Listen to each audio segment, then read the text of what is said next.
Hello friend, student दरबार channel में आप सभी का स्वागत।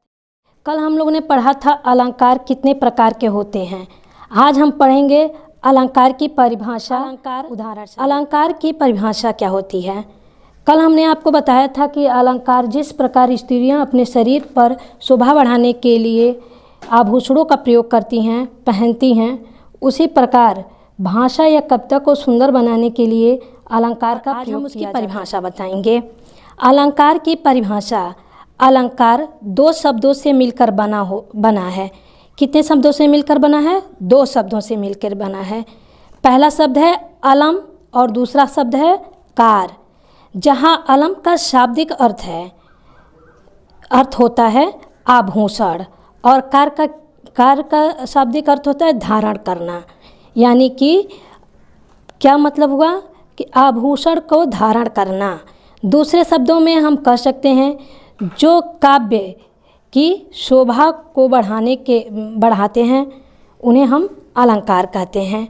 किसकी शोभा बढ़ाते हैं? काव्य की। सबसे पहले हम शब्दालंकार के बारे में पढ़ेंगे और कल के वीडियो में या नेक्स्ट वीडियो में अर्थालंकार के बारे में जानेंगे। आज हम जानते हैं शब्दालंकार। शब्दालंकार क्या होता है? शब्दालंकार दो शब्दों से मिलकर बना होता है। कितने शब्दों से मिलकर बना होता है? दो शब्दों से। पहला शब्द और दूसरा शब्द क्या है? अलंकार। शब्द प्लस अलंकार, यानी कि शब्द के दो रूप होते हैं, ध्वनि और अर्थ है। कितने रूप होते हैं? ध्वनि और अर्थ है। ध्वनि के आधार पर शब्दालंकार की सृष्टि हुई है। शब्दालंकार के 6 भेद होते हैं। हमने आपको पिछली वीडियो में बताया था कि 6 भेद होते हैं। उन भेदों का हम आज परिभाषा सहित उदाहरण समझेंगे। अनुप्रास अलंकार। पहला क्या होता है? अनुप्रास अलंकार। अनुप्रास अलंकार में अनुप्रास शब्द दो शब्दों से मिलकर बना है। कितने शब्दों से मिलकर बना है? दो शब्दों से। पहला शब्द है अनु, दूसरा शब्द है प्रास। यहाँ पर अनु का अर्थ होता है बार बार। अनु का क्या अर्थ होता है? बार बार।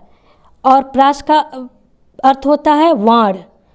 जब किसी वर्ण की बार बार आवृत्ति हो तो जो चमत्कार होता है उसे अनुप्रास अलंकार कहते हैं। कहने का तात्पर्य है जब किसी वर्ण को बार बार आवृत्ति होती है तो जो शब्द में चमत्कार होते हैं उन्हें हम अनुप्रास अलंकार कहते हैं। जैसे मया मोरी मैं नहीं माखन खायो।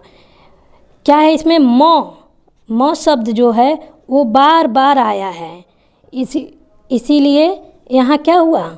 अनुप्रास अलंकार।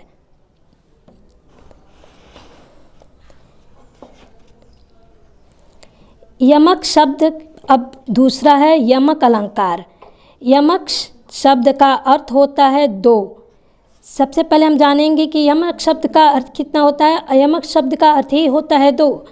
जब एक ही शब्द ज़्यादा बार प्रयोग हो पर हर बार अर्थ अलग अलग आए तो वहाँ पर क्या होता है? यमक अलंकार।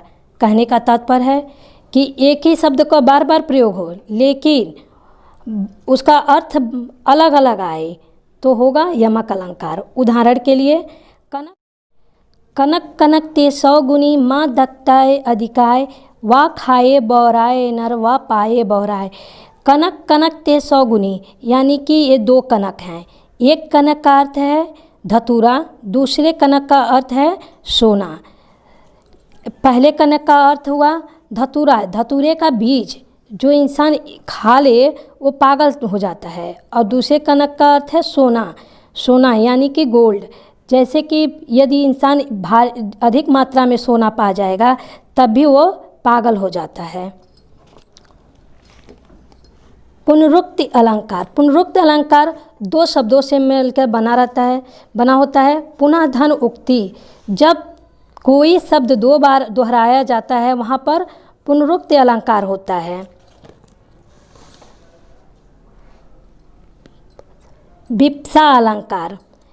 जब आदर, हर्ष, शोक, विस्मय आदि बोधक आदि भावों को प्रभावशाली रूप से व्यक्त करने के लिए शब्दों की पुनरुक्ति अलंकार होता है, वहाँ विवक्षा अलंकार होता है।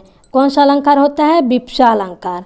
उदाहरण के लिए, मोही मोही मोहन को मन भयो राधा मैं, राधा मन मोही मोही मोहन मई मई। इसमें कौन सा अलंकार है? विवक्षा अलंकार।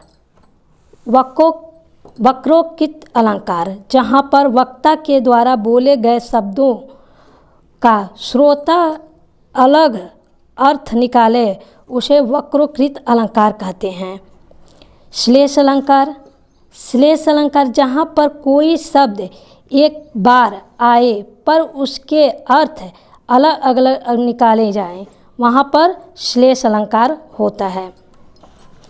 रहीमन पानी राखिए बिन पानी सब सून, पानी गए न उबरे मोती मानस चून। यानी यहाँ पानी का 3 अर्थ लगाया गया है। एक पानी का यहाँ 3 अर्थ लगाया गया है, जैसे मोती मानस चून, चोर के लिए यह मोती है, मनुष्य के लिए अपना सम्मान है, और चूने के अर्थ में ये पानी है। नेक्स्ट वीडियो में हम बताएंगे अर्थालंकार के भेद और परिभाषाएं। वीडियो को लाइक, सब्सक्राइब, शेयर ज़रूर करें। धन्यवाद।